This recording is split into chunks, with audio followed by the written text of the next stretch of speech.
Hi, this is Mike, and this is the Bitcoin chart long-term pattern. So this is the official short video, the short trade video that I'm making now that we've seen a double top at the lows. So in this video, I aim to explain officially more clearer what I see happening from here. Okay, so sometimes I make videos for commentary purposes. My previous video was that. Now we get down to business. So if you don't understand what this larger pattern is, I made a video yesterday that explains the pattern down. It's the same wave that happened in the Great Depression. It's a zigzag wave A. Now this is based on AriasWave. It's a methodology I created. So you may not be too familiar with this, but I try to explain in that video. So we had wave A, the first move down of a zigzag, and then the internal wave B is still underway. So right now we had A wave at the highs, and now we're in a B wave down. So the first leg of the B wave is this leg here. Then we have an internal correction for wave B, right? So that's what I believe has just finished, the wave B. So now what I'm expecting is a move down from wave B down to wave C, usually around the same length as wave A. That's where I get my $10,000 target. Now it might dip below that, or you know something like that, or I might hit the 10k round number, right? So along the way I will track this so then we can be sure that it's a 5 wave move, and when roughly it looks complete I will be posting the whole time, so don't worry about that.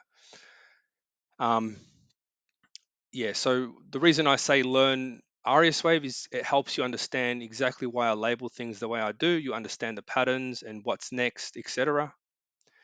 So in saying that, the only thing you really need to worry about at this point is shorting from the highs, the red line being resistance. So we'll zoom into that in a moment. Um, yeah, so once this completes, it'll be the end of wave B, and then we'll see a bounce for wave C. So this has a long way to go, and this is just the process of how to trade it, I suppose. Right. So moving into the 15-minute chart, apologies for all the labeling. It's just the way that I do my work. So the first move down happened from 25,241, right? And we had wave one. After that, we had a corrective process that expanded the wave E. So there's 5 patterns in a correction: A, B, C, D, E. A, B, C, D, E happened, sorry, A, B, C, D happened at the lows, and then the E expanded up 1, 2, 3, 4, and 5, which made the double top at the end with a very weak little zigzag pattern. The reversal down, in my opinion, is the beginning of wave 3. Okay, so if you want to short this and you didn't short it from the highs from my previous videos, then an opportunity may present itself to short it from these areas. Now, first there needs to be a corrective process that happens here where we are now, right? Now, the only thing that I want to say straight away is remember what happened back here, right? We got, you know,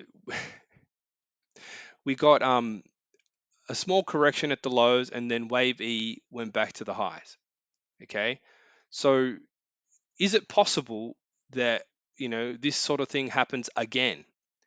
Well, in my opinion, I don't think it's likely to happen in that same way. I think that this correction won't go back as far. I think it may correct to 50% roughly, but the only way to know is to track the waves as they occur, which we haven't seen yet. So the real short trade was from the highs, but if you want to enter at a you know, after this move that's just happened, then a correction will need to take place, which hasn't happened yet. Okay.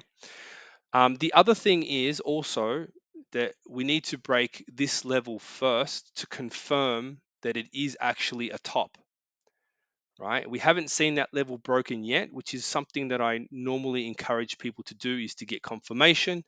Therefore, they can't blame me for losing or something like that. Me myself, I am uh, confident, but if you don't know how this works, it's why I suggest you learn it, so then you can do it yourself and only use my analysis as a guide, right? This is what I encourage strongly, because I don't like it when people have a problem with me because I got it wrong. Well, if you even though I'm getting better, even if you know roughly what's going on, you can also agree or disagree based on the knowledge, not just based on what happens, right?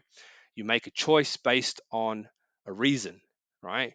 If your reason is just because you like to copy people online, what they do, I don't know if that's a good reason exactly, right? The good reason would be to have the knowledge yourself, and then follow someone who does that kind of analysis type of thing, right? That's how I see it.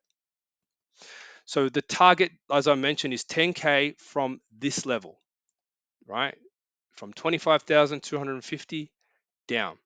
Now, wave three price action typically tends to move down fairly quickly, uh, relative to, obviously these corrective patterns and how they move. This tends to extend longer periods of time with less pullbacks. So pullbacks don't typically come back up very far. Okay. So if we zoom into the 5-minute chart, for example, right, it's my belief that price will not go above that line. Okay. So also, the first thing that we're seeing right now, it appears to be a zigzag pattern. So zooming in even more to have a good look at it, right? And try to quickly see roughly what I'm looking at. We have either a 1, 2, 3, 3 all the way down, potentially 4, 5, followed by what appears to be at this point in time potentially a B, C, and then maybe a D right now. So this correction may not come back as far, because if it's wave three price action, typically the corrections are fairly shallow, right? So this pullback might be it, or we might see maybe this is a zigzag A, right? And then we might see a B, and then a C, and then a D and an E, right? I'm not sure what it looks like yet because it hasn't happened, but it will happen, right? It always happens. That's why I know that my methodology works, because I expect the patterns to happen and they always do, right? That's the only way that it could possibly work. Otherwise, it would not work. It'd be impossible, right? The only problem with looking at 1-minute charts, though, is that it's such a small time frame that you don't always get the counts right. Like up the highs here, I got a lot of these counts wrong during the process. So it's best to, in this case, you can wait for a pullback to 50, 60%, whatever, and take a short position. But the only thing I'm saying is that it may not happen, right? Because if it's wave three, like I said, there's less pullbacks, right? So shorting from this place right now is probably better, as long as you have a good risk reward, right? So in terms of risk reward from this level now, if you're going to go, if price happens to go to 10,000, right, the risk reward would be measured by using a short position, right? You could use it from the low if you wanted to, right? If it breaks the low, you'll go short. I typically use the start of wave E as a confirmation, right? So let's just say, for example, that I did that right now, right? We'd basically put the line of entry at that level, the stop to the top, right? And if we were looking at going to 10,000, right, we would extend this down to that level. Right now it's quite a long way, so I'll try and shrink it a bit. Right, so that would be the target.